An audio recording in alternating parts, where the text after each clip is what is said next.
Now the election back and I'll die away. In short, this is what I have to say. Let us forget fights and grudges and concentrate. Come, let us sit and try to relate. Because now, more than ever, we must show discipline, tolerance, and production to build a strong and better nation. I say that is the main foundation. So come, let us work hand in hand, because this is our land. Come, my brother, come, my sister, and let us build a nation together. Oh, yeah, yeah.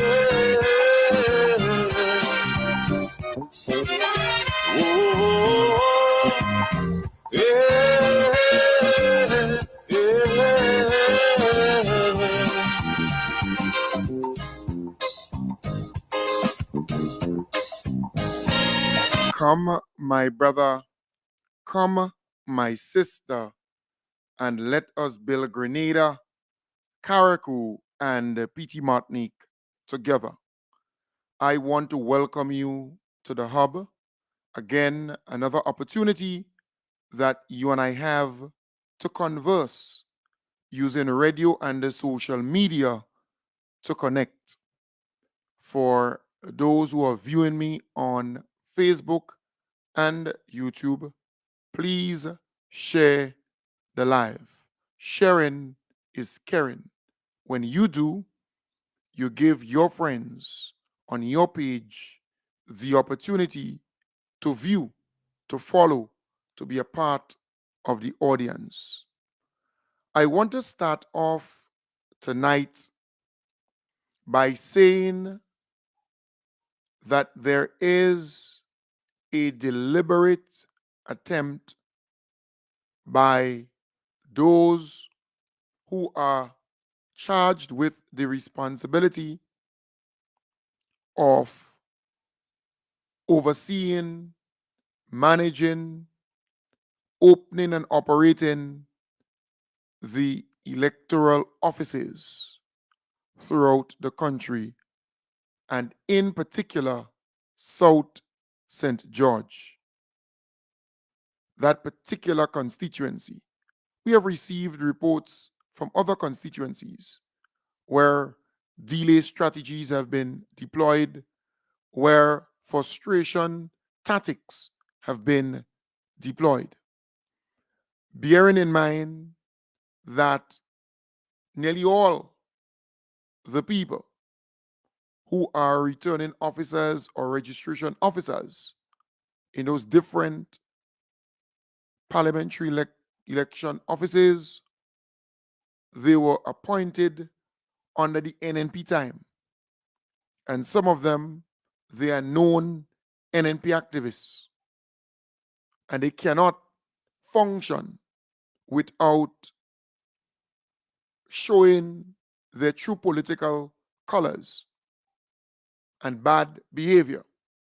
So there seemed to be a deliberate attempt to cut down on the pace at which people are registering. People who reside here and Grenadians who reside in the diaspora. Once you're a Grenadian, once you're a Commonwealth citizen, you have a right to register and to vote. No one could stop you. That's your right. So what we realize is that people have been going to the office at the beginning of the limes, and that is considered to be the main office for the South. And there is this notice there saying, well, we close. Then the people move to that office at the beginning of Cafe Springs area. And when they get there, we close.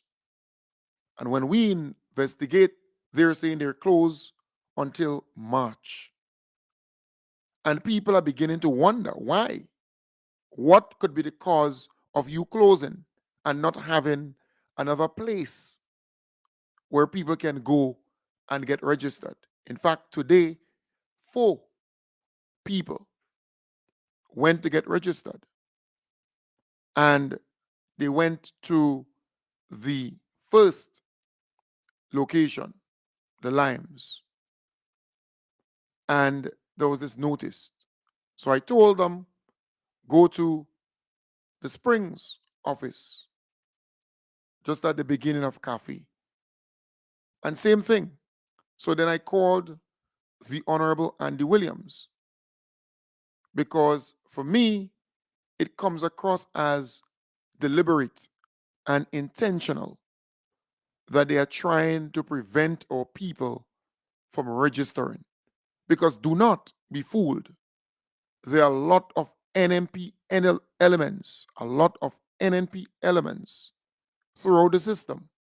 The majority of registration officers, the people who are in charge of the parliamentary elections office or offices throughout Grenada, Carriacou, the majority of them, they were placed there under the NNP time, and they are loyal to NNP.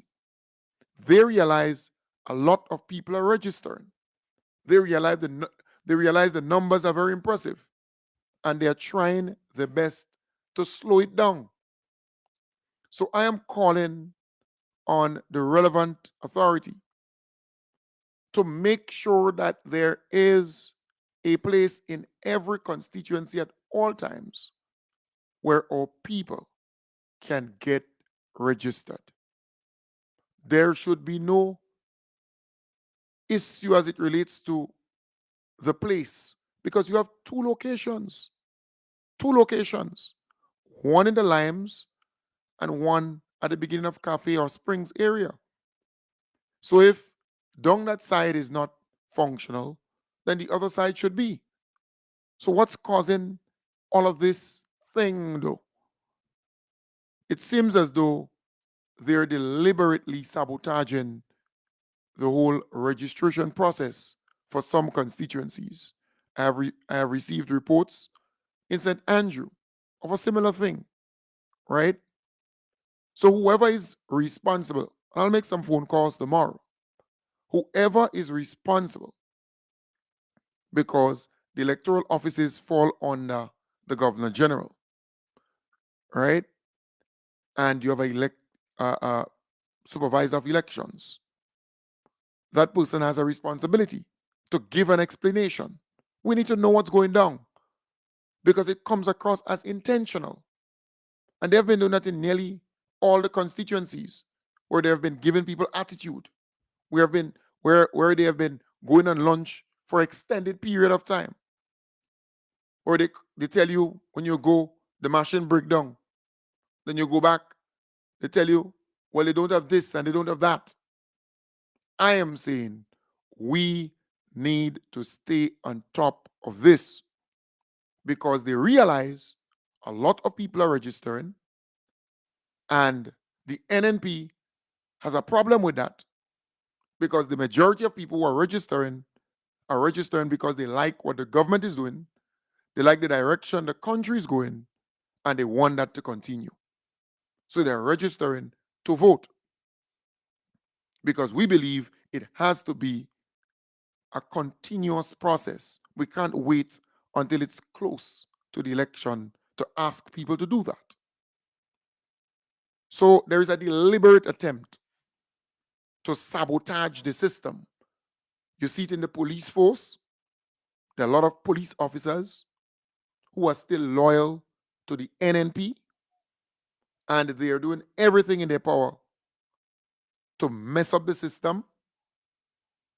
We are seeing it within those different ministries, where some of those senior officers, those who are in management, in fact, are working overnight to sabotage the government, to slow down projects, to have late payments, to have all kind of issues to create that. That is what they have been doing. We've seen it in nearly all areas. So I am saying, government ministers, you have a duty to put your foot down where that is concerned. You have to put your foot down because they will trample over you.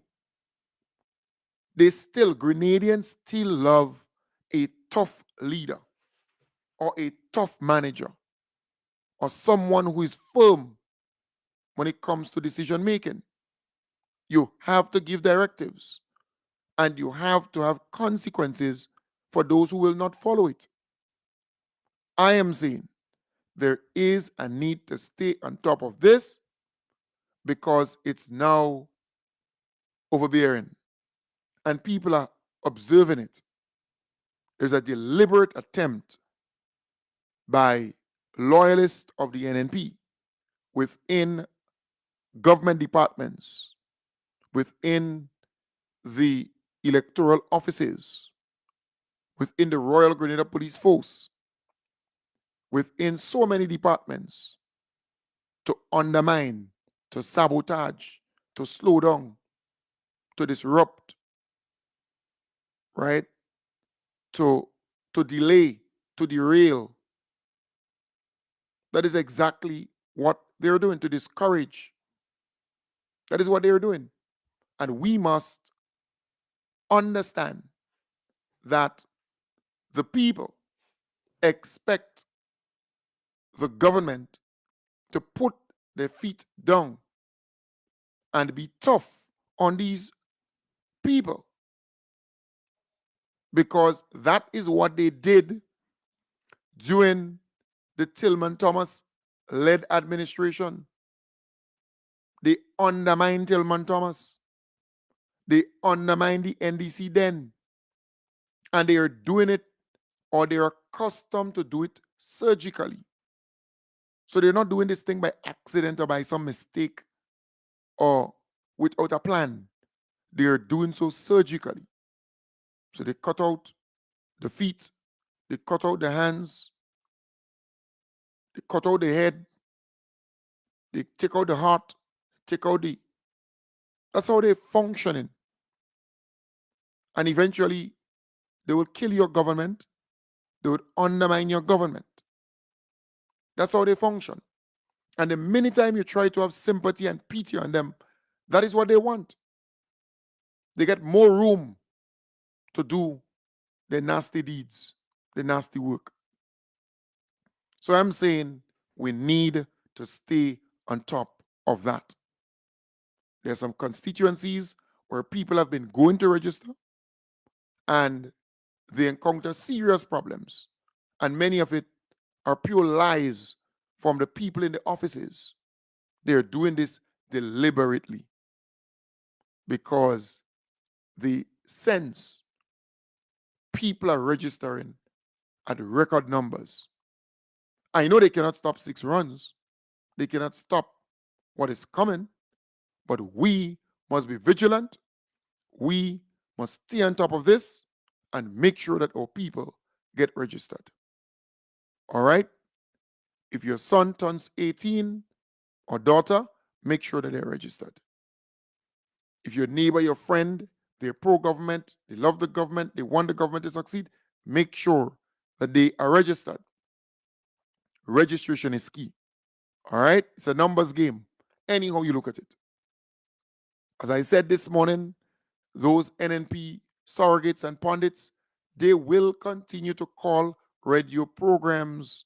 They will continue to call different talk show programs. That will not stop. That will continue. All right? But that will not change anything because winning an election, it's all about the numbers. It's all about getting your people registered and getting your people out there to vote on the day of the election.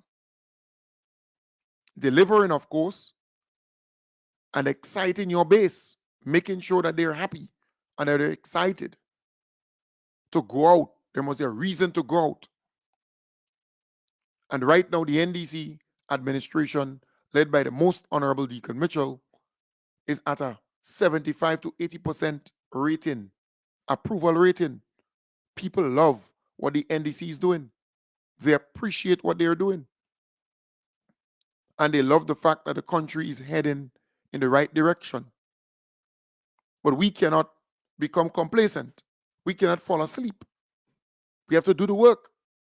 And we have to stay on top of certain things. We have to make sure that our people get registered. Those in the diaspora, you visit Grenada, you come for holiday, you come for some event, please get registered. All you need is your birth certificate, your Grenadian birth certificate. All you need is a passport. So if you don't have a birth certificate, you have a Grenadian passport. That's all you need. And you walk into the electoral office and you get registered in minutes. And even if they try to sabotage and tell you machine breakdown and come back this day and come back that day, still go back and go back and go back. As I told the 4 people today, go in the headquarters tomorrow at Old Trafford Canteen and demand that you get registered, because you have a right by law to get registered. They cannot close down 2 of the offices at the same time. That sounds fishy. It looks fishy. So we have to stay on top of this and make sure that they don't get away with their trickery, because that is what the NNP, sympathizers are known for, tricking the system. So again, I am saying, let us stay on top of this. Once your child or children, anybody within your circle who you know want the government to succeed, want the government to continue, love what is happening, please ensure that they get registered. Registration is a continuous process. All right? That's very, very important. Next thing, do not be fooled by some in the media who is out there making all kinds of allegations that they need to submit questions before they interview the Prime Minister, and they've been in this media business for 20-something years, and they will not subject themselves to that. Well, hello. The Prime Minister doesn't have to be interviewed by them. Some of these people believe that they're smart, The Prime Minister doesn't have to be interviewed by Calistro Faria. No. The Prime Minister has GIS there, and they have a regular press conference where they talk about what's happening in Grenada. Do you know this whole issue about questions being submitted and so on? Calistro Faria wanted an exclusive interview with the Prime Minister. And because she didn't get that the way she wanted it, then she went on this platform at this media awards that was poorly attended by media workers and started giving people this false idea that all media workers are asked to submit questions, because that is what I got from it when I heard it, right? This kind of false idea that all media workers have to submit their questions before they go to. No, that's not the case. This woman wanted an exclusive interview. So she has been working on that for a while, because she wants to be seen and heard, and as though she's important in this scheme of things, right? And it's not just Calistro doing all of this. Hamlet Mack is behind it, in my belief. Because the minute time they don't get what they want, they believe they could bulldoze the system. That is why this guy, during the NNP time, choked this woman down, I mean, I'm not happy with it, but sometimes you start thinking, based on how many of them are acting and doing certain stuff, that maybe, just maybe, their behavior prompted that kind of reaction. Because it comes across as though if she ain't get it, then she will just, come on. They're hunting journalists, reporters, and people in this country that the Prime Minister or most Honorable Deacon Mitchell can sit and be interviewed by. And it's up to him. It's not up to her. You don't call the shots around here. Who do you think you are? You don't call the shots around here. It is simple like that. So then these people go out there and give you that impression that that this thing is across the board, and all journalists, they have to report and send their questions in, and it's just a big joke. A big joke. But what we realize is that they are becoming more and more irrelevant because of social media. And they want to keep their relevance by riding on our beloved Prime Minister's popularity. I don't think that they like the Prime Minister, I don't think that they want good for the Prime Minister and for the NDC administration, Don't believe so. Most of the reporters in Grenada, they like controversy, they like bacchanal, they like melee, they like gossip, they like tebe. That is what they like. They like picong, they like drama, they like sensationalism. That is what they like. They're not about facts, or else they would be talking about the good things that are happening in the country. They would be showcasing the positive things that are happening in the country. Yeah. So I am saying it was an exclusive interview that this lady wanted with our beloved Prime Minister. But it's kind of normal that both parties would come to some common understanding. The format, the location, the things that will be covered and that kind of thing. That is what normally happens. What are the areas that you would like to cover? So the Prime Minister can prepare himself for that, right? That is what's supposed to happen.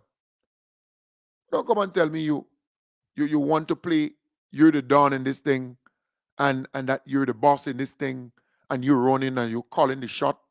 You're not calling no shots here. Who are you? In fact, Calistro is on a platform that's pretty much irrelevant and not popular. WPG 10 that's old TV. That's old TV. People already follow this thing. People don't follow them as before they were a bit relevant, but not now. With social media, everybody have access, everybody have a platform to vent and to share and to do their stuff. But I am saying we know that the media has always been against the NDC, even if the NDC always does more for the media workers, than the NNP. They still against the NDC. Under Tillman Thomas, we saw the same thing. Under Nicholas Braffett, the same thing. Now, under the most honorable Deacon Mitchell, we're seeing the same thing. Don't matter what the NDC does. The NDC could pay pension, adjust the minimum wage, pay all the increase in salaries to public officers, fix roads, fix bridges, create jobs and opportunities. They could do all kind of stuff. Invest in agriculture, healthcare, tourism, invest in human resource, the people. They could do all those things. Transform Grenada. The media hates that. They don't like that. And they want to control the narrative, but they're not able to because of social media. Social media is leveling the landscape. It's no longer you have to sit and wait for GBN to bring some story. It's no longer you have to sit and wait for MTV to bring some story, or for Calistro and them on PG 10 or whatever they call it to bring some story, or Linda Stricker on Now Grenada, some online platform to bring some story, or any of them. We no longer have to wait for that. The information is accessible with smartphones, with tablets, with the internet, with that kind of access, they become somewhat irrelevant. And they know that. They know that Grenadians have lost confidence in the information that they put out. Grenadians don't have any faith in the information that they would publish. Yeah, I'm telling you. If you go and you do a poll now and you ask the Grenadian population, do you trust the media? The majority of them will tell you no. Overwhelmingly so, they will tell you no. They don't trust them because they have always given a story that is, bleak, terrible, bad when it comes to NDC, and they always polish up the story for NNP and make the NNP look good. They've always done so. So I am saying let them stay and complain. It will not affect the NDC at the polls. It will not. And it can only help the NDC administration because people are seeing their true colors when they say they boycotting press conferences and so on. In fact, more people started looking at GIS. More people started following what was taking place directly from government's Facebook page and YouTube channel.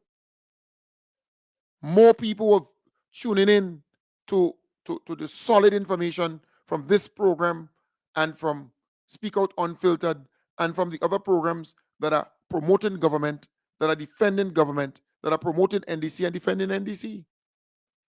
So they are not harming or causing harm or any problem where government is concerned. So they could stay in the corner and cry and scream aloud. Who cares, really? They don't have grenade at heart. No, they don't. Don't fool yourself, Because if they had grenade at heart, they would support the good things that are happening in the country and highlight it and talk about it. They're not doing that. So Grenadians are not wowed or excited about them. I was looking at GBN tonight. 230 something people, 240 something people viewing their Facebook page. People are not, that's mainstream media, a main TV station in the country, much less TV. Because there are a few people who look at TV, before time TV was a big thing, but not now. With social media, people don't have time to sit in front of a TV to watch anything.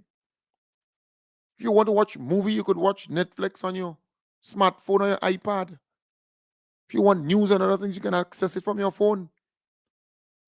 So that they know people are not excited about them anymore. Unless there is some big dramatic thing happening because, Grenadians like sensationalism.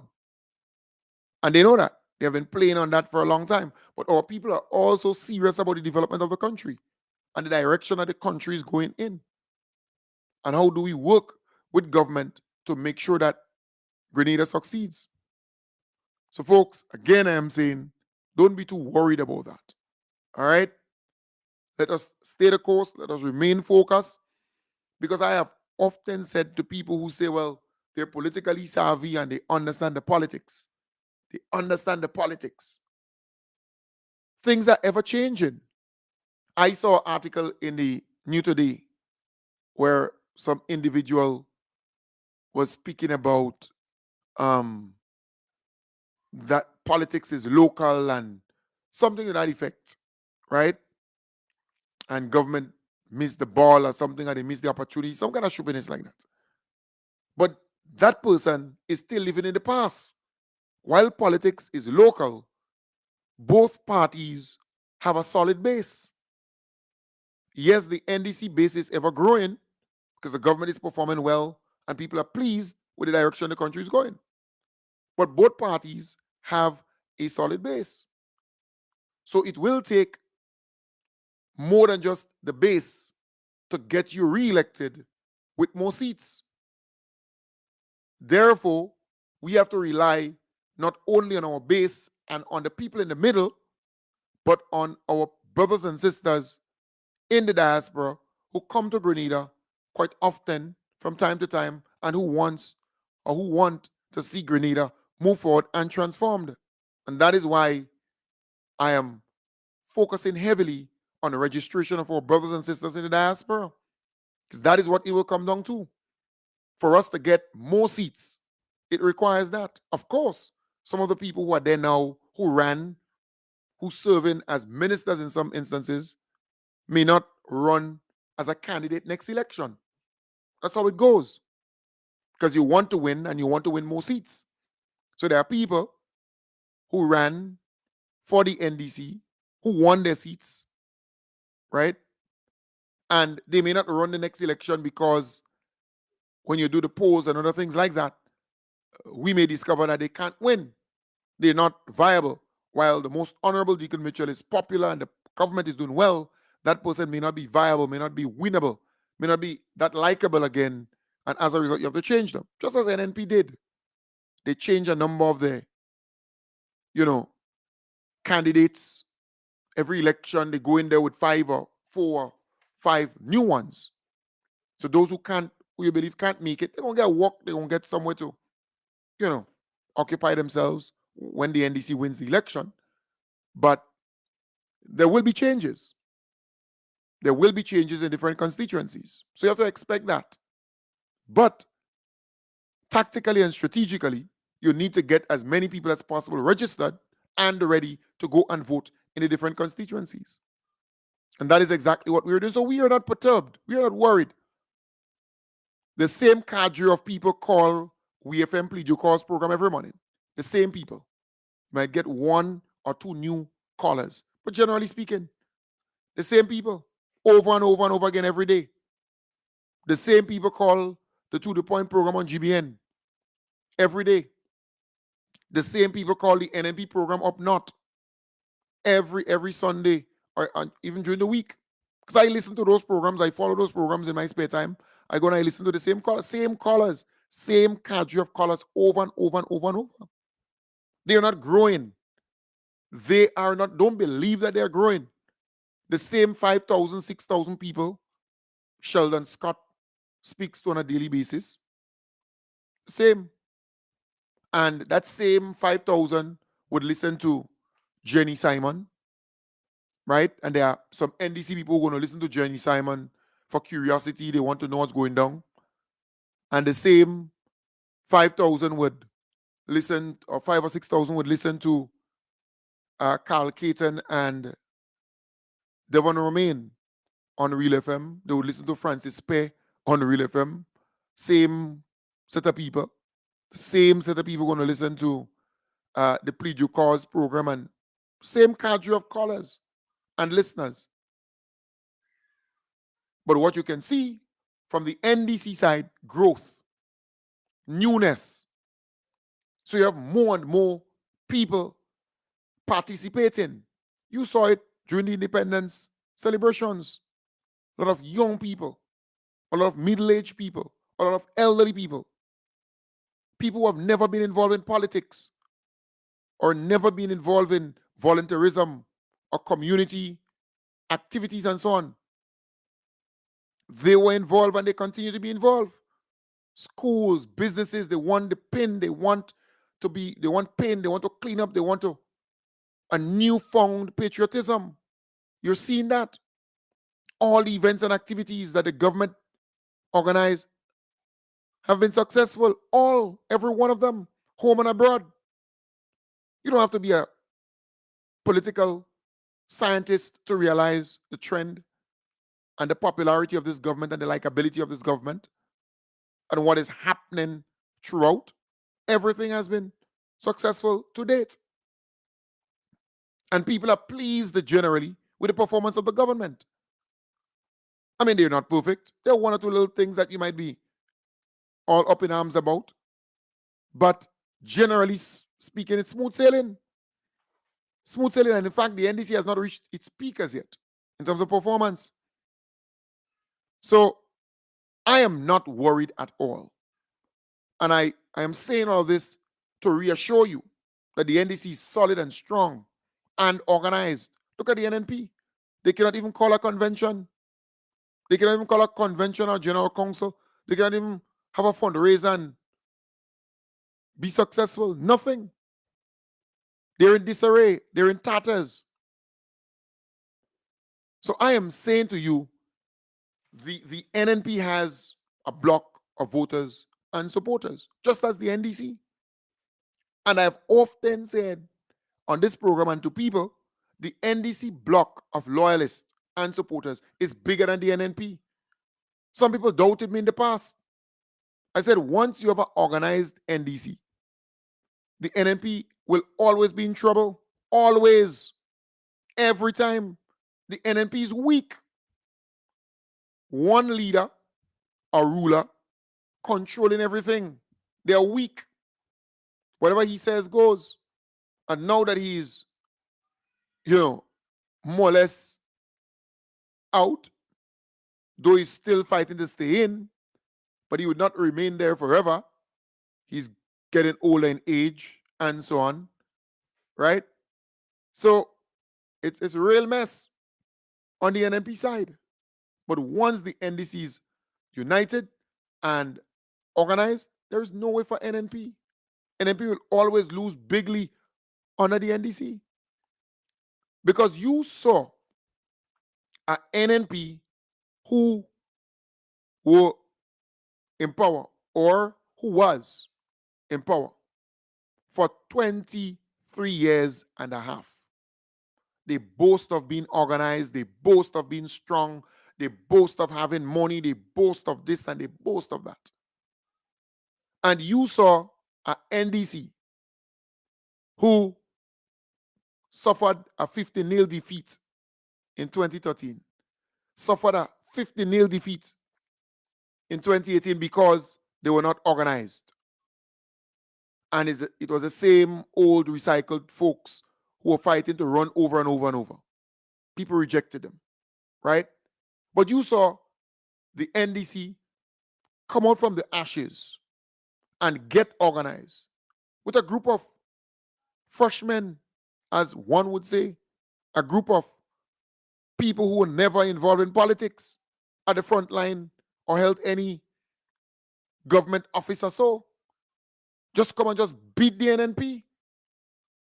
You just come and just beat the old man and the NNP and defeated them.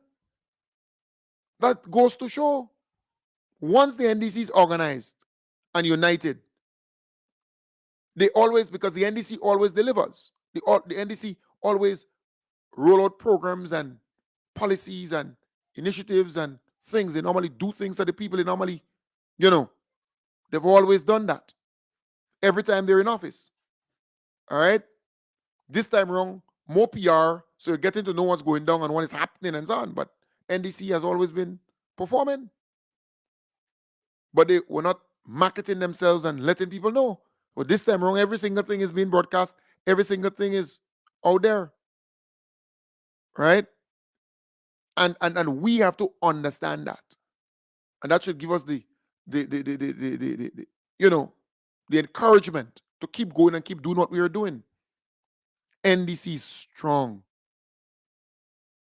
NDC is strong, people. And we have to continue on that path. So don't be worried. The same cadre of people will call every morning on these different programs and say pretty much the same thing. And they're not getting anywhere. They're not making any impact. Because they're not able to get people on their side. That is what is important. So somebody could organize an event. But if you can't get people to attend the event, it doesn't make sense.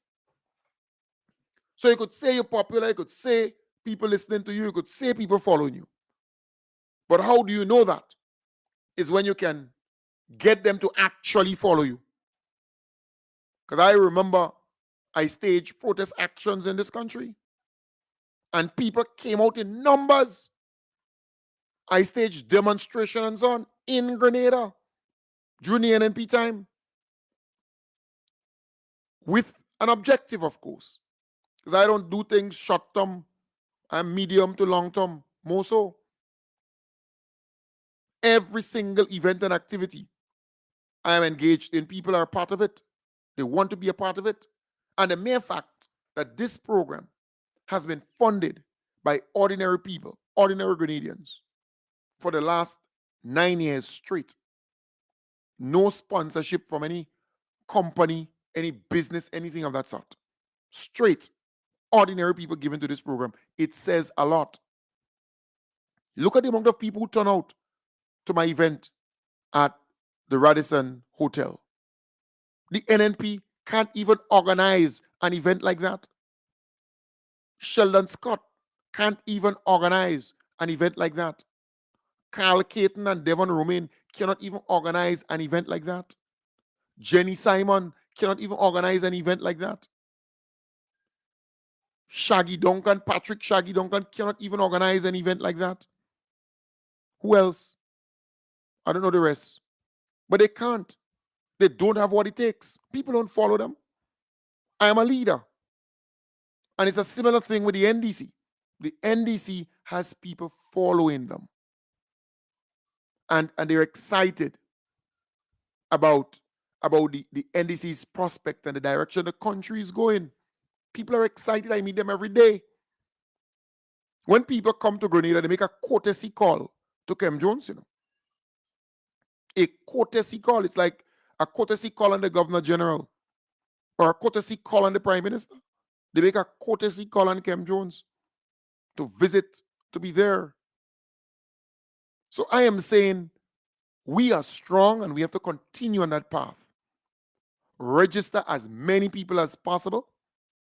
Once they turn 18, because I take this thing as a pet project, you know, to make sure that we get a good amount of people registered between now and the election. I am not waiting for close to the election to run around the place like some headless chickens under the cocoa.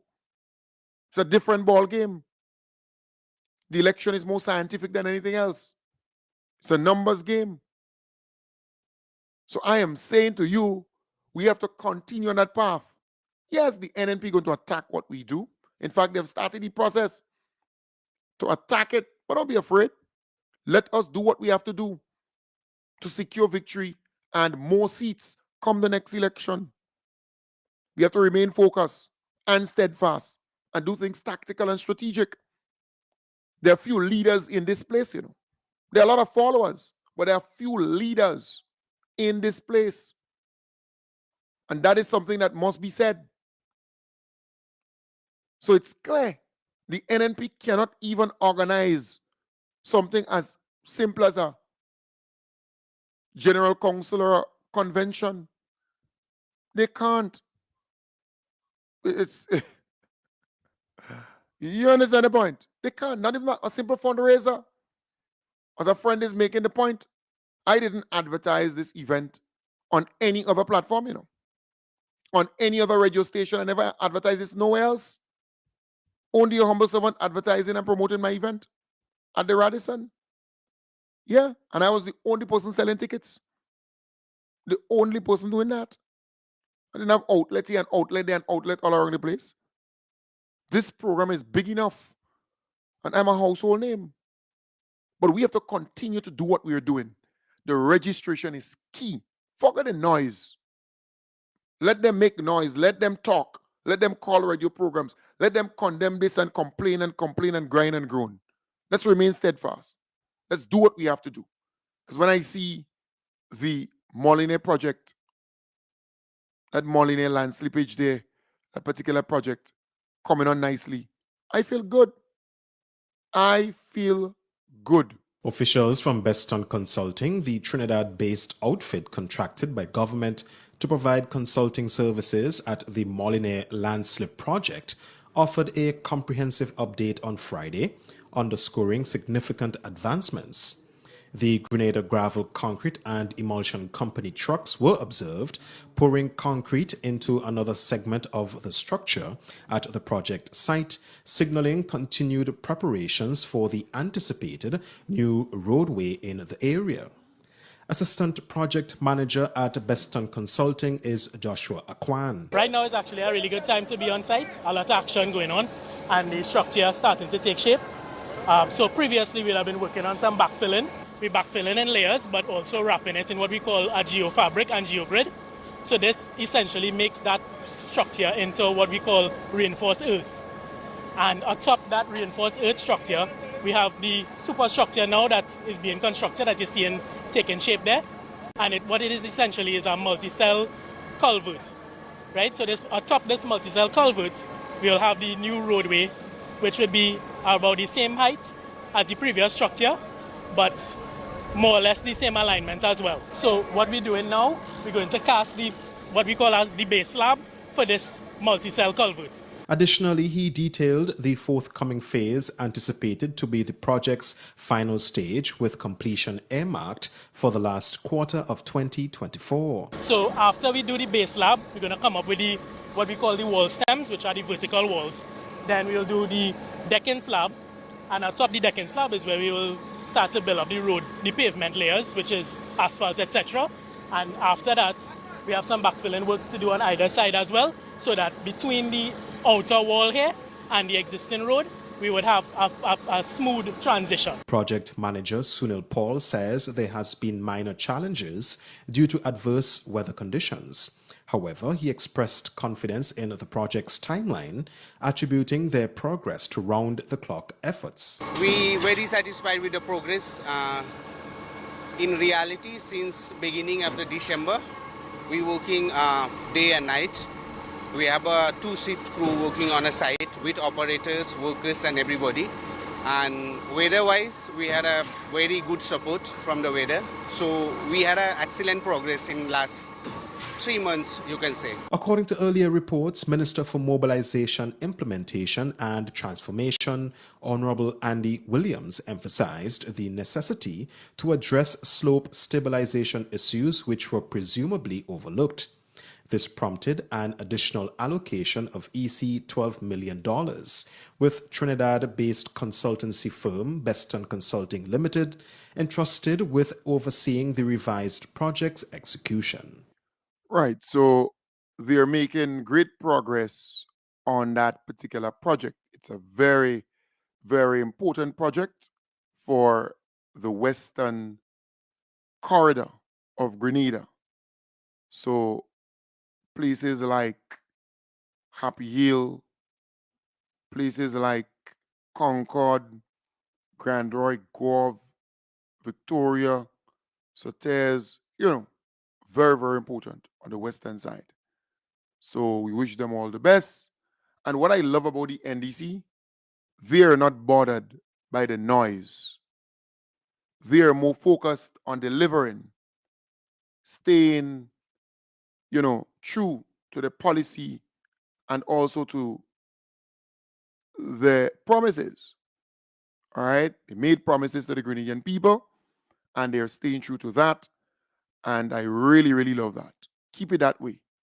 I will deal with those who are trying to derail the transformation agenda. And those on social media, I call them social media warriors, they will deal with them.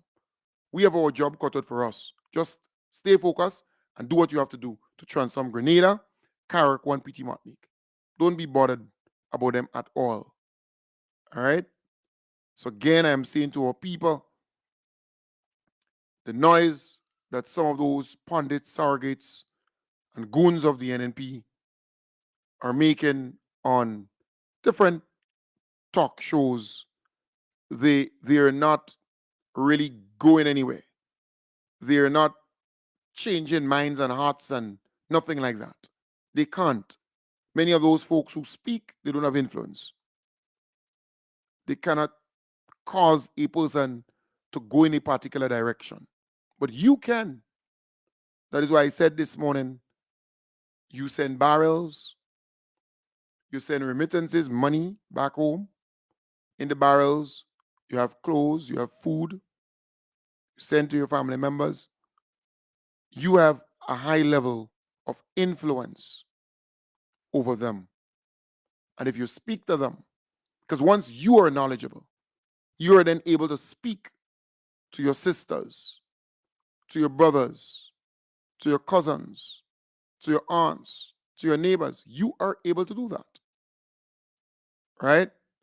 So I am really saying that you have to continue on that path. Do not stop talking to your family members back home and encouraging them to register and encouraging them to support the government and encouraging them to make sure that we stay on this path. Because the NNP, they're going to find fault. They're going to say all manner of stuff.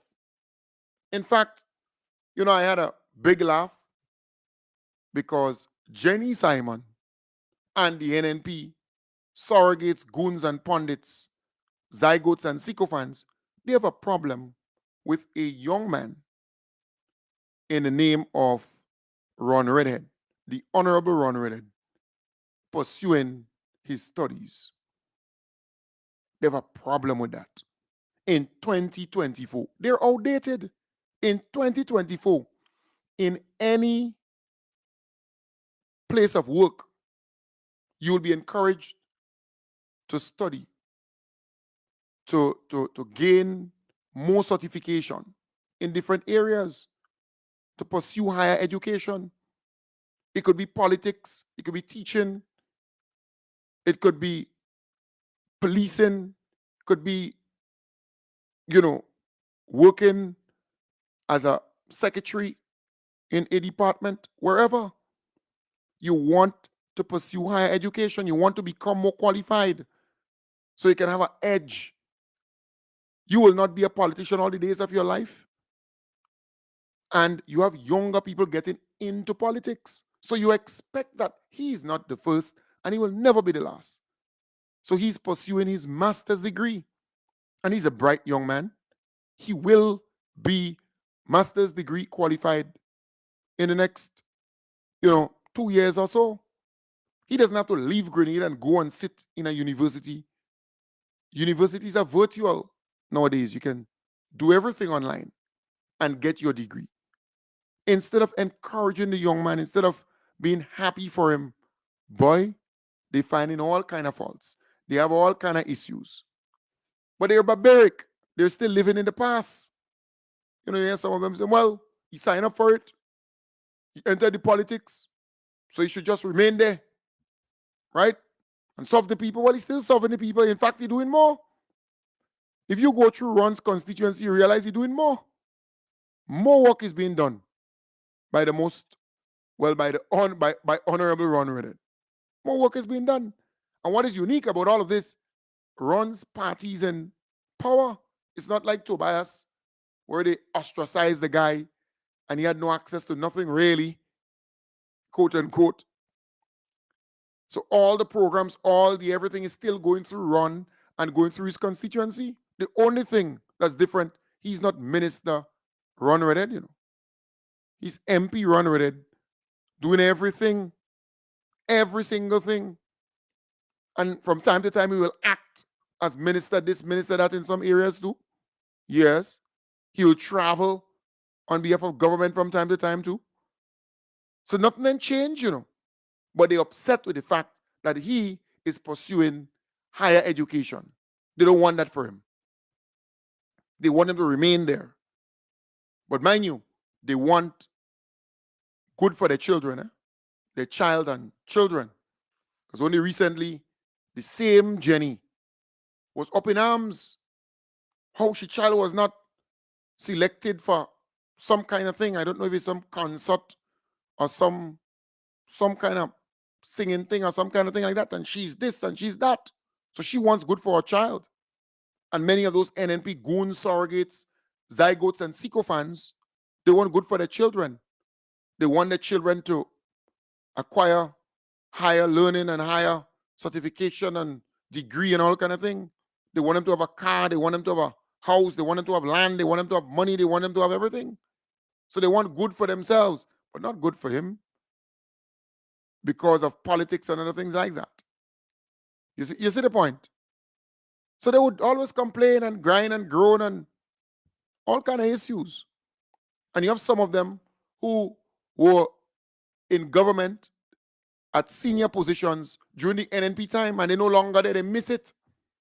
I heard one talking about the school feeding program. She had all kind of things to say about the school feeding program. She was in charge of the seed program under the NNP for a long time, eating her food. Yeah. And when NDC came into power, they had to purge the list with so many people who were on that list that shouldn't be there. She had all kind of things to say about the school feeding program, and the teachers have to fit in. That's nothing new. Teachers just go in the kitchen and help cook and help feed children and so on. That's nothing new. That's nothing new. And the quota of supplies that the schools are getting, they should have gotten more, and because of the amount of people or students who now require a hot meal. Well, praise the government for having the vision to come up with the free hot meal program. The mere fact that you have more people going to the program to get certain things, it means that the government did a good job. And nothing is perfect. It will start off in a way where you do some teething, some, tweaking, some changes, some adjustments, and so on. That is what happens normally. You don't just go straight into a perfect program. So when I hear these people talk, I just laugh. But mind you, they're not taking the initiative as a party or as activists and so on to mobilize resources to give to the schools to help with the program. They're not going to go in the community and collect all the citrus, right? Ground provision and so on, and bring to the school so you can help the school. They're not going to do that. But they could bomb their dirty mouth many a times and talk and talk and talk because they have a phone and they have a radio. Bomb their gum. That's all they could do is to talk. There are a lot of talkers around here. When it comes to action and getting stuff done, very few. So I am not moved by these people and what they have to say. If they're serious about the schools and they want good for the schools, then they can go out in the community and mobilize all the teachers that's spoiling in the community, all the ground provision and so on that's spoiling, and bring it to the schools so that the school could use it to feed the kids. Because it's your child or children or grandchildren or neighbor's child or so on that are using the school that are part of the school system. This thing is basic, but they're not going to do that. But every day they opening their bad mouth and speak and talk all kind of stupidness. Come on, let's move to the next level. Let's help our schools and, they're part of the community. We could do it. We've done it in the past.